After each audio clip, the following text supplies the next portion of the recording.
वो उनके सामने कभी कबूल नहीं करे। चलता है, सियासत है। सर यूएन में मामला लेके गए और कश्मीर में जो हालात पैदा हुए। देखिए, आप उस वक्त जिंदा नहीं थे, आप पैदा नहीं हुए थे।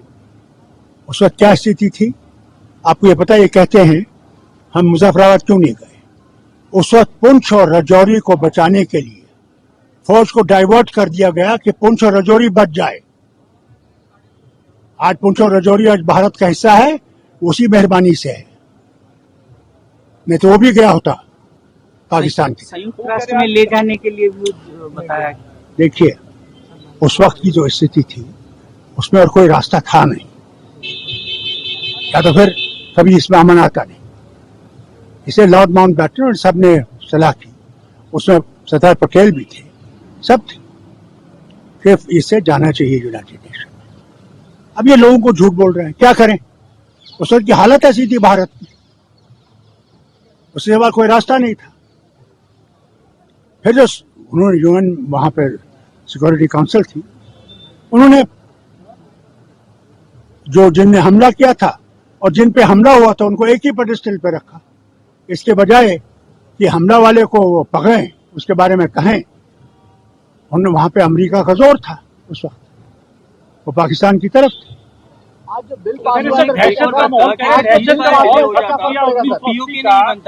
सुनिए, अगर वो फौज उस वक्त राजौरी और पुंछ को नहीं बचाती तो आपका राज्य पुंछ भी चला गया होता। उसको बचाने के लिए वो फौज को डाइवर्ट किया गया उस वक्त। अच्छा फारूक साहब, क्या 370 का माहौल बेहतर हुआ? दहशत का माहौल जो है वो खत्म कर दिया, और आज दहशत का माहौल खत्म कर दिया। मुझे आप बताइए कितनी फौज है वहां पे, कितनी फौज है, कितनी बीएसएफ है, कितनी सीआरपीएफ है, कितनी इंडस्ट्रियल सिक्योरिटी फोर्स है, जो मेरे वक्त में नहीं थी। आज हर घर के सामने एक फौजी खड़ा है। बताइए वो क्यों नहीं ये कहते? अगर इतनी फौज होकर भी हमारे फौजी जवान और अफसर मर रहे हैं, क्या वजह है? अगर सचमुच आतंकवाद खत्म हो गया है, बताइए कैसे मारे गए, कैसे आ रहे हैं? आज मैं तो नहीं हूं शासन में, ये बताइए कितनों को इनने बसाया? जिनको मनमोहन सिंह जी ने 3000 को नौकरी भी दी थी, वो भी आज जम्मू में बैठे हैं, वो भी वापस नहीं जा रहे हैं, उनको अपनी जान का खतरा है। अब मेरा यकीन नहीं, आप जाइए जम्मू में और उनसे पूछिए वो क्यों जम्मू में बैठना चाहते हैं, वहीं नौकरी करना चाहते हैं। इसका जवाब लीजिए इनसे। माइग्रेंट्स को हमने हक दिलाया, सीटें बढ़ाई हैं, 2 सीटें। देखिए, मेरे वक्त में भी थी, मेरे वक्त में उसके बगैर इलेक्शन से आया था। मेरे हंडू जो थे, जो मिनिस्टर थे, और वो इलेक्शन करके आए थे, मुसलमान इलाके से इलेक्शन करके आए थे। फिर औरत, उसको हमने नॉमिनेट किया, 2 हिंदू से थे।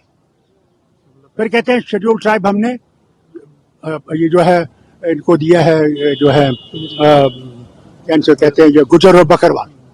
वो मेहरबानी है इंदिरा गांधी की।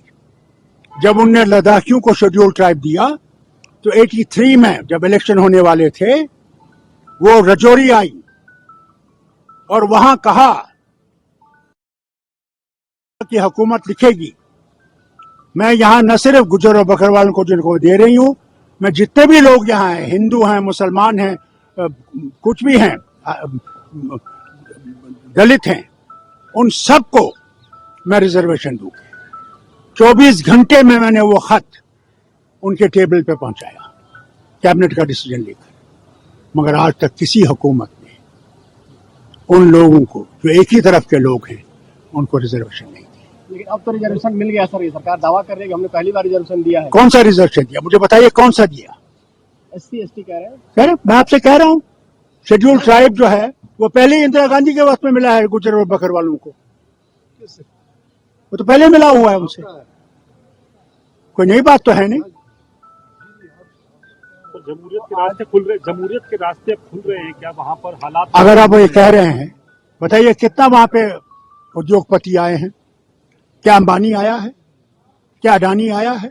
क्या बाकी उद्योगपति आए हैं? एक आया है यूएई से जो एमआर है वो मॉल बना रहा है, मॉल, यानी कोई कारखाना लगाएगा। यही तो हमारी शिकायत है।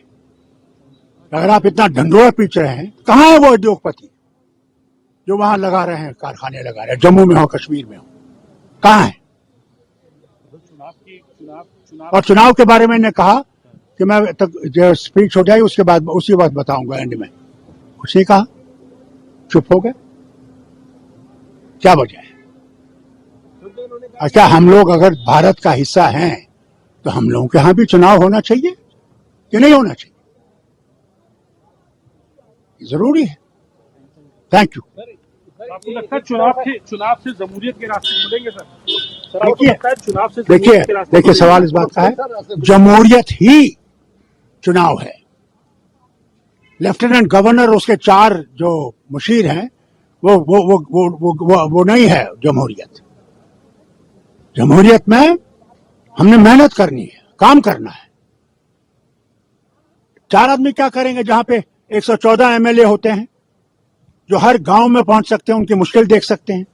बल्कि ये भी आपको बताऊं जो आपको पता नहीं है, अभी कमिश्नर वहां पे जो थे, जो ये पानी की स्कीम है जिसमें हर घर में पानी आएगा, नलके से आएगा, उसमें 3000 करोड़,